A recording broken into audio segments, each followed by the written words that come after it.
Tanggapi kebijakan moneter yang dilakukan Amerika, Bank Indonesia gelar seminar dalam rangkaian acara pertemuan IMF World Bank di Bali. Forum ini dihadiri langsung oleh para pemimpin bank sentral dari seluruh dunia. Di hari ketiga pelaksanaan IMF World Bank Annual Meetings 2018, Bank Indonesia gelar seminar bersama Federal Reserve Bank of New York atau The Fed. Dihadiri langsung oleh Gubernur Bank Indonesia Peri Warjio dan Presiden Fed New York John Williams. Acara ini membahas tentang perubahan kebijakan Amerika yang berdampak pada negara berkembang. Dalam kesempatan ini, John Williams memastikan bahwa kondisi ekonomi Amerika saat ini dalam keadaan positif dengan tingkat inflasi rendah. Mengenai normalisasi neraca yang akan dilakukan Amerika, ia berjanji akan dilaksanakan bertahap dengan komunikasi yang transparan. On monetary policy, I think what we need to do, get ourselves well positioned.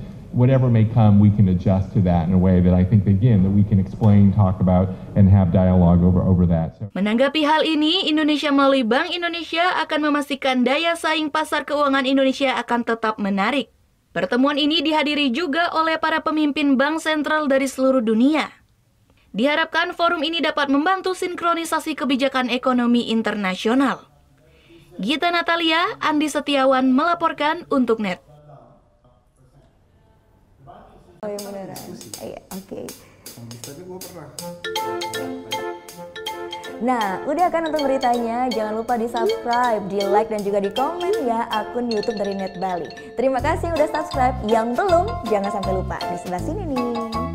Subscribe.